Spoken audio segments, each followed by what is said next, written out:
வணக்கம். உங்கள் சுகி சிவம் பேசுகிறேன்.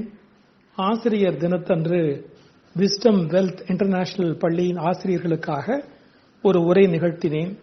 அதனை பகுதி 1, 2, 3, 4 என்று 4 பகுதிகளாக பிரித்து எங்கள் சேனல் மூலமாக ஒளிப்பதிவு செய்து வெளியிட்டிருக்கிறோம். இது ஆசிரியர்களுக்கு மட்டுமல்ல, பலருக்கும் பயன்படக்கூடிய பேச்சு. வாழ்வில் நம்முடைய வழிகாட்டிகள் எப்படி உருவாகிறார்கள் என்பது பற்றிய ஒரு சிந்தனை. கேட்டு மகிழும்படி கேட்டுக்கொள்கிறேன். பகுதி 1, 2, 3, 4 என்று அதனுடைய தொடர்ச்சி தொடர்ந்து ஒளிபரப்பப்படும். நன்றி, வணக்கம். நான் ரொம்ப நேசிக்கிற ஒரு பாராட்டுற ஒரு கேரக்டர் சார் மகாபாரதத்துல. யாரு? அபிமன்யுன்னு பேர். ஒரு யங் ஹீரோ அபிமன்யு. அவன் ஏன் வேணா போயிட்டான்? அவன் எப்படி செத்து போனா? பாதி வித்தை தெரிஞ்சதால செத்து போனான். அதை யாராவது கவனிச்சிங்களா? பாதி வித்தை தெரிஞ்சதால பழப்பட்டான். என்ன பாதி வித்தை தெரிஞ்சதால? அவங்க அம்மா வயிற்றுல இருக்கும்போது அவனுக்கு வித்தைய 2 வகையா கதை சொல்லுவாங்க. வேற யாரோ சொன்னதான் சொல்லுவாங்க, அர்ஜுனன் சொன்னதான் சொல்லுவாங்க.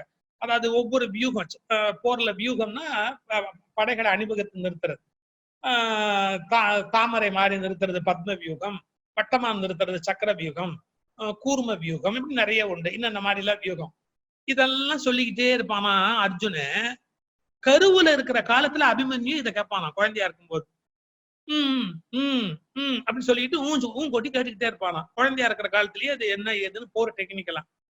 ஒரு நாள் சக்கர வியூகம், வட்டம், இதுக்கு உள்ள போறதெல்லாம் சொல்லிக்கிட்டே வரான் அர்ஜுனு. அது வரைக்கும் கொட்டி கேட்டுக்கிட்டே அந்த குழந்தை தூங்கி போயிட்டேன், உள்ளுக்குள்ள தூங்கி போயிட்டான் அப்படிங்கிறாங்க. அப்ப என்ன போச்சு? கொட்டுறது புள்ள நிறுத்திடுச்சு. உடனே நினைச்சான் குழந்தை தூங்கிருச்சு, இனிமே நாம இதை சொல்ல வேண்டாம் அப்படின்னு பாதியில நிறுத்திட்டான். இப்போ பாதி வித்தை தெரிஞ்சு போச்சு, பாதி வித்தை தெரியல. பின்னால வரணும் மகாபாரத கதையில. அர்ஜுனன் ஒரு முறை தனியா கூட்டிட்டு போயிடுவாங்க, சக்கர வியூகத்தை வகுப்பாங்க துரியோதனாதிகள். அதை உடைச்சுக்கிட்டு உள்ள போனோம். அப்போ தருமரும் பீமனும் சொல்லுவாங்க, இதை உடைச்சிட்டு உள்ள போறதெல்லாம் எங்களுக்கு தெரியாதுப்பா, அர்ஜுனனுக்கு மட்டும்தான் தெரியும். அப்ப அபிமன்யு சொல்லுவான், பெரியப்பா எனக்கு தெரியும் உடைச்சுக்கிட்டு உள்ள போறது எப்படின்னு தெரியும், ஆனா மறுபடியும் எப்படி வெளியே வரணுங்கிறதான் எனக்கு தெரியாது. நீ எப்படா கத்துக்கிட்ட, எப்படா படிச்சேன்னா, நான் கர்ப்பத்துல இருக்கும்போது எங்க அப்பன் சொன்னா பாதி காதுல வாங்கியிருக்கேன் அப்படின்னு. நீ உடைச்சிட்டு உள்ள போயிடு, நாங்களும் பின்னாடி வந்துருவோம், அப்புறம் காப்பாத்தி எல்லாம் வெளியே வந்துடலாம். நம்பி போயிட்டான் சார், நம்பி போயிட்டான். என்ன நடந்தது? உள்ள போன உடனே ஒரு ஏற்பாடு பண்ணி வச்சிருந்தான் துரியோதனை. பொழந்துகிட்டு உள்ள போனான் பாருங்க அபிமன்யு. மறுபடியும் சக்கர வியூகம் கூட்டிடுச்சு. இவங்க யாராலும் உடைச்சிட்டு உள்ள போக முடியாது. உள்ள மாட்டினா அபிமன்யு இறந்து போனான். இப்ப நீங்க என்ன புரிஞ்சுக்கணும் இந்த கதையை படிக்கிற போது? ஒரு வித்தையை பாதி தெரிந்து கொள்வது மரணத்தில் கொண்டு போய் விட்டு விடுகிறது. இவன் தெரியாம இருந்திருந்தா கூட போக மாட்டான். பாதி தெரியும்னா பாதி தெரிந்திருப்பது பலனற்றது. எனவே நாம 10% ஒரு விஷயத்துல நம்முடைய குழந்தைங்க அந்த விஸ்டம், அந்த நாலேஜ், அந்த இது அக்யூரசி இருக்கா அப்படிங்கிறத பார்க்கணும். This is my request to the teachers. ஏன்னா ரொம்ப சீரியஸாவே போயிட்டே நினைக்க வேண்டாம். ஒரு லைட்டர் வேன்ல குழந்தைங்களோட ஹேண்டில் பண்றது எவ்வளவு கஷ்டம். பள்ளிக்கூடமே ஏன் நடக்குது? வீட்டுல பசங்களை வச்சுக்க முடியலன்னு தானே கொண்டாந்து விடுறாங்க. வீட்டுல இந்த பிள்ளைகளை பாத்துக்க முடியல. இந்த குவாரண்டைன் பீரியட்ல, இந்த லாக்டவுன் பீரியட்ல ஒவ்வொரு அம்மாவுக்கும் 10 கிலோ குறைஞ்சு போச்சு. வெயிட் நிறுத்து பார்த்தா 10 கிலோவுக்கு மேல குறைஞ்சு போச்சு. ஏன் குறைஞ்சு போச்சு? எப்படி இதுங்களை சமாளிக்கிறது வீட்டுல வச்சுக்கிட்டு? இதுங்க வீட்டுல சமாளிக்க முடியாம அவங்க படுற பாடம் அவங்களுக்கு தானே. கேட்டு பாருங்க ஒவ்வொருத்தருக்கும். ஒண்ணு இட்லிங்க, ஒண்ணு தோசைங்க, ஒண்ணு வடை போடுங்க, ஒண்ணு பஜ்ஜி போடுங்க, ஒண்ணு சாம்பாருங்க, இன்னொன்னு அத்தை பண்ணுங்க. என்ன அநியாயம் பண்ணுங்க. சரி, அது ஒரு சந்தோஷம் தான். அதை என்ஜாய் பண்றதுதானே பேரண்டோட நேச்சராகவே இருக்கணும். பேரண்ட்ஸ் கேட்டுக்கிட்டு இருப்பீங்க, அதுக்காக வருத்தப்படாதீங்க. அதை சந்தோஷப்படுத்துறது தான் நல்ல குடும்பத்துக்கான அடையாளம். இருங்க, குழந்தைங்க என்ன வித்தியாசமானவங்க அப்படின்னு கேட்டா, நீங்க அதுங்களுக்கு என்ன சொல்லி தரீங்களோ அதை நீங்க பின்பற்றணும்னு எதிர்பார்க்கணும். இது கொஞ்சம் கஷ்டம். இப்ப நான் ஒரு நடந்த சம்பவம் ஒண்ணு சொல்றேன். ஒரு டீச்சருடைய இயல்பு என்ன தெரியுங்களா? யாராவது பசங்க லேட்டா வந்தா கெட் அவுட்ன்றாங்க. இப்ப அவங்க பீரியடுக்கு யாராவது லேட்டா வந்தா கெட் அவுட், வெளியே போ, வெளியே போ உடனே. ஒரு 5 நிமிஷம் லேட்டு, அதுக்கு ரீசன் என்னன்னு கேட்கறது, எக்ஸ்கியூஸ் பண்றது, நத்திங் டூயிங் அந்த டீச்சர். அப்படி இவங்க இந்த பசங்களை வெளியே போன்னு சொல்லுவாங்க பாருங்க. இந்த டீச்சர் ஒரு நாள் லேட்டா வந்துட்டாங்க. இவங்க ஒரு நாள் கிளாஸுக்கு 5 நிமிஷம் லேட்டா வந்துட்டாங்க. பிரின்சிபால் கூப்பிட்டு பேசிக்கிட்டு இருந்தாங்களா, ஏதோ சம் ப்ராப்ளம் ஆகி போச்சு, 5 நிமிஷம் லேட்டா வந்தாங்க. கிளாஸ்ல உட்காந்து இது பாருங்க, 25 பிள்ளைங்களுக்கு மேல உட்காந்து இருந்தது. எல்லாம் ஏஞ்சி டீச்சரை பார்த்து கெட் அவுட் அப்படிங்க. இதுதான் குழந்தைங்களுடைய இயல்பு. நீங்க அவங்களுக்கு என்ன சொல்லி கொடுத்தீங்களோ அதை உங்களை பார்த்து சொல்லுவாங்க. குறைஞ்சபட்சம் சொல்லணும்னு நினைப்பாங்க. சில டீச்சர் வந்து சொல்றதை அனுமதிக்க மாட்டாங்க, கொஞ்சம் டஃபா வச்சிருப்பாங்க. ஆனாலும் மனசுக்குள்ள குழந்தைங்க சொல்லும். இதை எல்லா டீச்சரும் புரிஞ்சுக்கணும். நம்ம குழந்தைங்களை நம்ம என்னென்ன வார்த்தை சொன்னோமோ அது நம்மளை நோக்கி குழந்தைங்க சொல்லும் அப்படிங்கறத பேரண்ட்ஸும் புரிஞ்சுக்கணும், டீச்சர்ஸும் புரிஞ்சுக்கணும். இந்த குழந்தைங்க கவலைப்படல, துணிச்சலான பிள்ளைங்க. 25 பிள்ளைங்களை ஏஞ்சி டீச்சரை பார்த்து கெட் அவுட் அப்படின்னு வெளியே போ அப்படின்னு. டீச்சருக்கு ஒரு மாதிரி ஆகி போச்சு. ஆனா அந்த டீச்சரை எப்படி அதை ஹேண்டில் பண்றாங்க பாரு, சிரிச்சாங்க. சிரிச்சுக்கிட்டே உள்ள வந்தாங்க.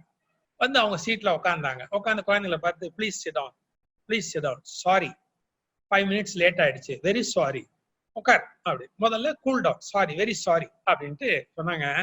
லேட்ல 2 டைப் இருக்கு தெரியுமா? இப்ப நம்ம ரயில்வே ஸ்டேஷனுக்கு போறோம். ரயில்வே ஸ்டேஷனுக்கு நம்ம போகும்போது 10:05க்கு ரயில். நீங்க 10:05 ரயிலுக்கு 10:20க்கு நீங்க போறீங்க, நீங்க லேட்டா போறீங்க. 10:05 ரயிலுக்கு 10:20க்கு போனீங்க அப்படின்னா ரயில் போயிடுமா இல்லையா? அப்ப நீங்க ரயிலை மிஸ் பண்ணிடுவீங்க. நீங்க லேட்டா போனா ரயிலை மிஸ் பண்ணிடுவீங்க. இப்ப நெக்ஸ்ட் 20 நிமிஷம் ரயில் லேட்டா வருது, 10:25க்கு ரயில் வருது. இந்த ரயில் லேட்டா வருது, நான் ஏற மாட்டேன் அப்படின்னு யாராவது இருந்தா நம்ம போக வேண்டிய இடத்துக்கு போக முடியாது. நல்ல கவனிங்க, வருகிற பேசஞ்சர் லேட்டா வந்தா ரயிலை மிஸ் பண்ணணும். ஆனா ரயில் லேட்டா வந்ததுன்னா ஒன்னும் கோச்சுக்க முடியாது, பரவாயில்லன்னு அட்ஜஸ்ட் பண்ணி ஏறிக்க வேண்டியதுதான். நான் ரயில் மாதிரி கண்ணுங்களா, நீங்களா பேசஞ்சர் மாதிரி. இன்னைக்கு ரயில் லேட்டு, வெரி சாரி, பாட ஆரம்பிக்கலாமா அப்படின்னாங்க. That is the correct way to handle. நீங்க எக்ஸ்பிளைன் பண்ணணும் அவங்களுக்கு. I am not answerable to you, you are not my superior, you are not my boss. இந்த வேலையெல்லாம் ஆகாது. நம்ம குழந்தைங்க தான் நம்முடைய ரியல் பாஸ். இப்போ நான் பேசுறேன்னு ஏன் நான் கேட்கிற ஒவ்வொருத்தரும் ஏதாவது ஒரு கேள்வி கேட்டா பதில் சொல்ல வேண்டிய பொறுப்புல இருக்கிறேன்?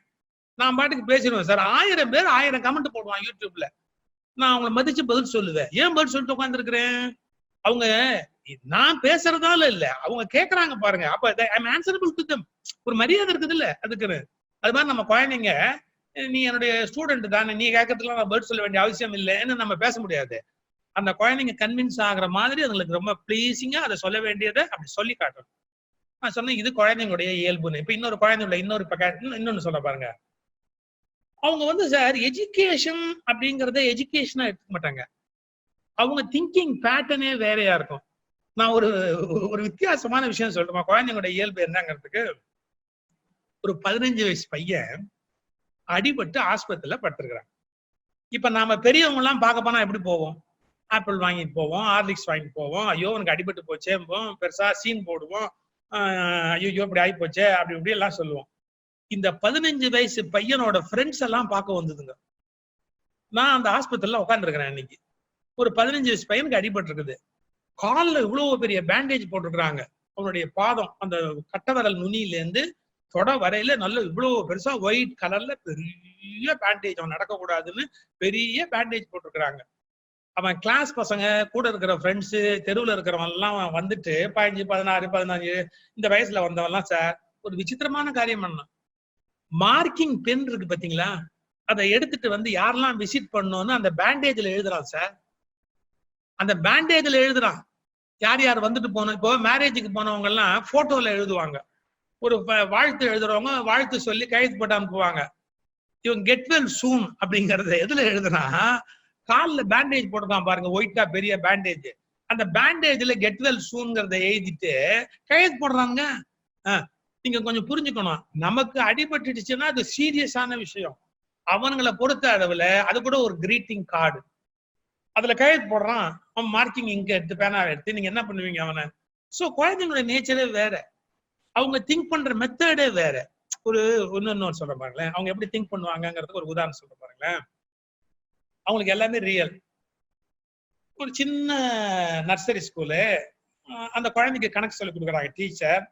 அப்ப என்ன பண்ணாங்க, ஒரு ஆப்பிள கையில, ஆப்பிள் 1 ஆப்பிள், 2 ஆப்பிள் கையில, முதல்ல 1, அப்புறம் இன்னொரு ஆப்பிள், அப்ப இன்னொரு ஆப்பிள். குழந்தைய பார்த்து கேட்டாங்க, அவன் பேர் ரமேஷ்னு வச்சுக்கோ, ரமேஷ் இப்போ உன் கையில எத்தனை ஆப்பிள் இருக்கு அப்படின்னு கணக்கு சொல்லி கொடுக்குறாங்க. அவன் சொன்னான் 4 அப்படின்னு. என்னடா அது கவுண்டமணி செந்தில் வாழைப்பழம் கதை மாதிரி ஆகுது அப்படின்னு டீச்சர் இப்படி யோசிச்சுட்டு 1 ஆப்பிள், how many apples அப்படின்னாங்க பாருங்க, 4. என்னடா பெரிய ரொம்ப போச்சு, சரி கவுண்டர் பண்ணி கதைய ஆரம்பிச்சாங்க. என்ன வாழைப்பழம்னு உதாரணம் எடுத்துக்கலாம். நான் முதல்ல ஒரு வாழைப்பழம் கொடுக்குறேன், அப்புறம் ஒரு வாழைப்பழம் கொடுக்குறேன், அப்புறம் ஒரு வாழைப்பழம் கொடுக்குறேன். அப்ப எத்தனை வாழைப்பழம் உங்ககிட்ட இருக்கும்? அவன் சொன்னான் 3. அதே வாழைப்பழம்னா அந்த பையன் கரெக்டா புடிச்சுக்கிறான், ஆப்பிள்னா தப்பா பண்றான்னு. அது சேம் ஃபார்முலா அப்படியே அப்ளை பண்ணு. ஆப்பிள் 1, ஆப்பிள் 2, அப்புறமா ஆப்பிள் இன்னொன்னு கொடுக்குறேன் 3. அப்ப மொத்தம் எத்தனை ஆப்பிள் இருக்கும்? அவன் சொன்னான் 4. என்னடா உடனே டீச்சர் கேட்டாங்க, நீ என்ன மடை என்ன எத்தனை தடவை சொல்றது? நான் சொன்னா மத்தியானம் லஞ்சுக்கு ஒரு ஆப்பிள் எங்க அம்மா கொடுத்து விட்டது பையில இருக்கு. இப்ப உங்ககிட்ட எத்தனை ஆப்பிள் இருக்கும், உங்ககிட்ட எத்தனை ஆப்பிள் இருக்கும் நீங்க திருப்பி திருப்பி கேக்குறீங்க. நீங்க 3 கொடுத்துட்டீங்களா, பையில 1 இருக்கா, அப்ப 4 தானே. சோ அவங்க லைஃப்ல வந்து எக்ஸாம்பிள் கூட ரியலா எடுத்துக்கிறவங்க. இதுதான் மாணவர்களுடைய இயல்பு, குழந்தைங்களுடைய இயல்பு. நீங்க நர்சரி பிள்ளைங்களை விடுங்க, ஹைஸ்கூல் படிக்கிற பிள்ளைங்களை விடுங்க, இன்டலெக்சுவல்ஸ் குரு கிட்ட போய் படிக்கிறாங்க பாருங்க, அவங்களுடைய இயல்பை சொல்லட்டுமா? ஒண்ணு அவங்க இயல்பு என்னன்னு சொல்லட்டுமா? விவேகானந்தர்கிட்ட வேதாந்தம் படிக்கணும்னு ஒரு குரூப் வந்தது. அப்ப விவேகானந்தர் அட்வைஸ் பண்றாரு, தம்பி தியானம் பண்ண பழகுங்கப்பா அப்படி.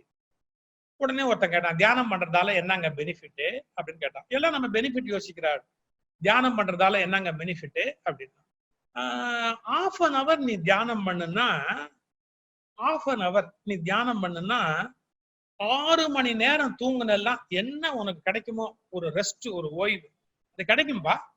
நீ 1/2 an hour தியானம் பண்ணு, 6 hours ரெஸ்ட் எடுத்தா அது கிடைக்கும். அவன் திருப்பி கேட்டான், சார் அப்போ 6 hours தூங்குனா 1/2 an hour தியானம் பண்ண பெனிஃபிட் வந்துடும் இல்ல? இப்படி யாராவது எதிர்பார்ப்போமா? 1/2 an hour தியானம் பண்ணா 6 hours தூங்குன பெனிஃபிட் கிடைக்கும்னு சொல்றாரு குரு. அப்ப 6 மணி நேரம் தூங்குனா 1/2 மணி நேரம் தியானம் பண்ண பெனிஃபிட் வருமா அப்படின்னு விவேகானந்தர் கொஞ்சம் எரிச்சல் ஆயிட்டாரு. அவர் சொன்னாரு, 1/2 மணி நேரம் தியானம் பண்ணுனா ஒரு அரை முட்டாளா இருக்கிறவன் ஞானி ஆகும், அறிவாளி ஆகும். 1/2 மணி நேரம் தியானம் பண்ணா முட்டாளா இருக்கிறவன் அறிவாளி ஆகும். 6 மணி நேரம் தூங்குனா எங்கேயாவது முட்டாள் அறிவாளி ஆவானா? அவன் பெரிய முட்டாளா மாற மாட்டான். நீ என்ன கேள்வி கேட்கிற? அப்ப என்ன அர்த்தம்? யாரா இருந்தாலுமே மாணவர்களுடைய இயல்பு வித்தியாசமா யோசிக்கிறது, படிக்கிறது எஸ்கேப் பண்றது எப்படின்னு யோசிக்கிறது, அவங்களுக்கு தகுந்த மாதிரி திங்க் பண்றது. இது ஆசிரியர்கள் என்ன பண்ணணும்? என்ஜாய் பண்ண வேண்டிய இடத்துல என்ஜாய் பண்ணணும். அதுல இருந்து அந்த பிள்ளைகளை மாற்ற வேண்டிய இடத்துல மாற்றுவதற்கு முயற்சி பண்ணணும். எல்லாரும் ஒரே மாதிரி இருக்க மாட்டாங்க அப்படிங்கறத புரிஞ்சுக்கிட்டு, ஒரு சில பேருக்கு 100 தடவை சொல்லணும் அப்படின்னா 100 தடவை சொல்லணும். அதை பத்தி கவலைப்படக்கூடாது. ஒரு தடவை சொன்னோன்னே இவனுக்கு ஏறும், 70வது தடவை தான் இன்னொருத்தனுக்கு ஏறும். எங்க நண்பர் சண்முக வடிவேலு ஒரு நல்ல பேச்சாளர், அவரை சொல்லாம நான் பேசினதே கிடையாது. அவங்க பாட்டி இறந்து போன போது துக்கம் விசாரிக்கிறதுக்கு எல்லாரும் வருவாங்க.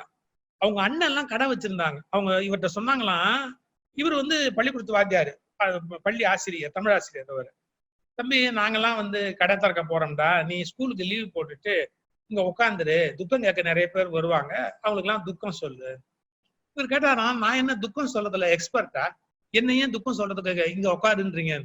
அவங்க அண்ணன் சொன்னாராம், ஒண்ணும் இல்லடா, வர்றவன் எல்லாம் அதே கேள்வியே கேட்பான், 100 தடவை அதே பதில் சொல்லணும், சொன்னதையே திருப்பி திருப்பி சலிப்பு இல்லாம சொல்லணும், அதுக்கு பள்ளிக்கூடத்து வாத்தியார் தாண்டா லாயக்குன்னா. யாரு? அவங்க அண்ணன். இது கதை வேணா கேட்கறதுக்கு கஷ்டமா இருக்கும், ஆனா உண்மை அதுதான். ஏன்னா கடைசி பையனுக்கு புரியறதுன்னு சொன்னா அவனுக்கு 100வது தடவை சொன்னாதான் புரியும். சில குழந்தைக்கு முதல் தடவை புரியும், சில குழந்தைக்கு 4வது தடவை புரியும், சில குழந்தைக்கு 7வது தடவை புரியும், சில குழந்தைக்கு 8, 10, 12 தடவை சொல்லணும், அப்பதானே புரியும். வாழைத்தண்டு நீங்க என்ன பண்ணுவீங்க? சோ இத முதல்ல நம்ம ஒத்துக்கணும். இப்ப நீங்க ஆசிரியர் தினம், அப்ப ஆசிரியருடைய பெருமையை சொல்லணும், அவங்க ஆச்சரியமான மனிதர்கள், அவங்கள பாராட்டணும்.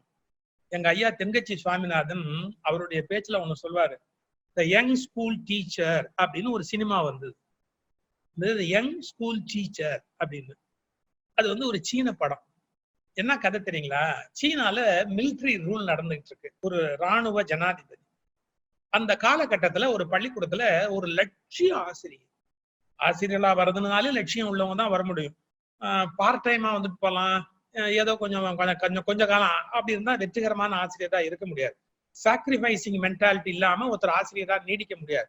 சார் சம்பாதிக்கணும்னு நினைச்சா ஒருத்தர் ஆசிரியரா இருக்க முடியாது. நான் ஓப்பனா பேசுறேன், தப்பா நினைக்காதீங்க. ஏன் தெரியுங்களா? நம்ம கிட்ட படிச்ச பசங்க எல்லாம் நம்மளை விட பல மடங்கு சம்பாதிப்பாங்க. அதை பெருமையா நினைக்கதான் ஆசிரியருடைய பெருமை. என்கிட்ட படிச்சான், இப்ப அவன் நாசால 1.25 லட்சம் ரூபாய் மாசம் சம்பளம் வாங்குறான்னு பெருமையா சொல்லுவாங்க. இதுதான் ஆசிரியருடைய பண்பாடு. நம்மளை விட 10 ரூபாய் கூட பணம் வாங்கினா மத்தவன் வயிறு எறிவான். ஆனா ஆசிரியர் ஒருத்தர் தான் சந்தோஷப்படுவார். அதான் ஆசிரியருடைய இயல்பாவே இருக்கணும்.